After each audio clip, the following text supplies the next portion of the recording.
Okay, let us read together. 1, 2, 3, go. 1 Corinthians chapter 6, verses 19 to 20.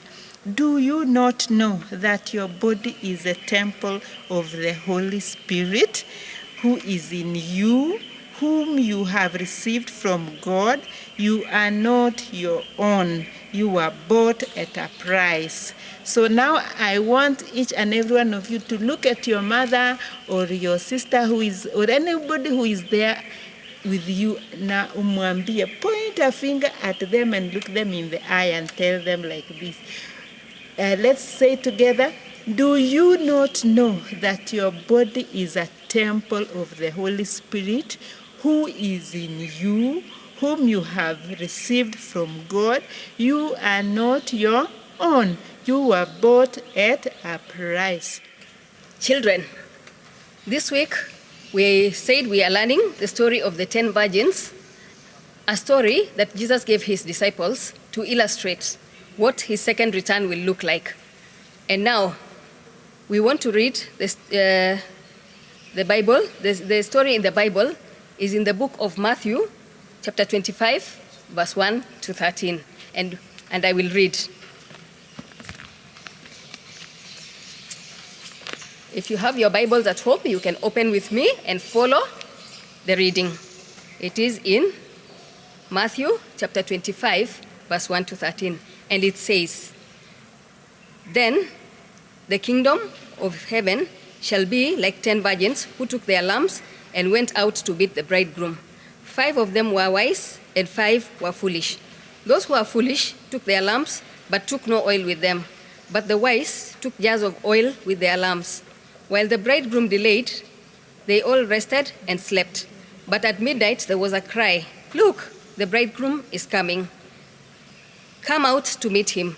Then all those virgins rose and trimmed their lamps. But the foolish said to the wise, 'Give us some of your oil, for our lamps have gone out.' The wise answered, 'No, lest there not be enough for us and for you. Go rather to those who sell it and buy some for yourselves.' But while they went to buy some, the bridegroom came, and those who were ready went in with him to the wedding banquet, and the door was shut. Afterward, the other virgins came also, saying, 'Lord, Lord, open the door for us.' But he answered, 'Truly I say to you, I do not know you. Watch therefore, for you know neither the day nor the hour which the Son of Man is coming.'" And that is our reading, children.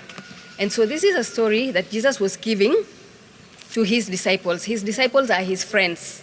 We all have our friends. And Jesus, when he was on earth, had disciples, and they were 12. And he was giving them the story of his second coming.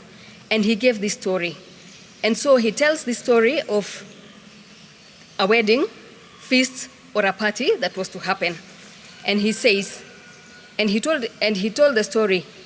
And I would like us to think about a wedding.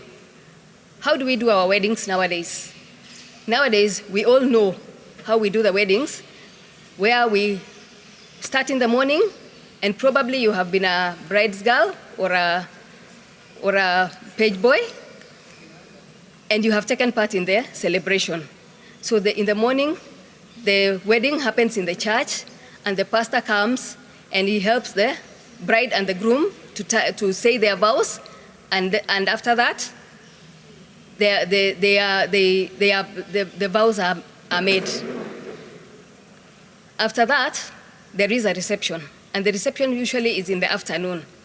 So there is a lot of partying, and a lot of eating, a lot of feasting, and a lot of photos are taken. And if you are there, you are wishing that the day should not end. And it's a very happy time. No moment in a wedding is a sad moment. And therefore, children, if you have been to a wedding, then you know what I am talking about. So, but in the days when Jesus was on earth, it was different.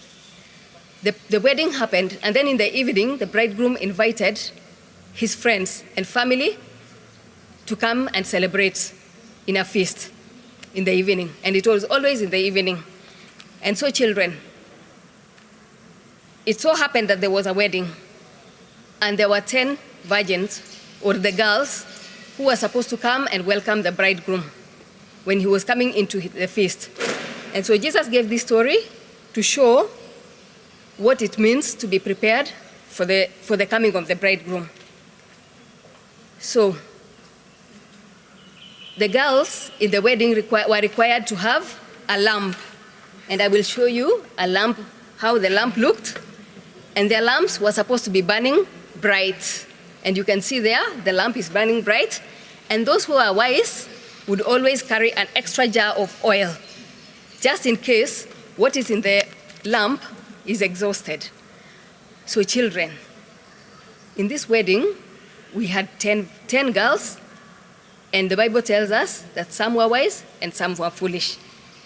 So as we continue with the story, in our next lesson, we will see, were these girls wise or were they foolish?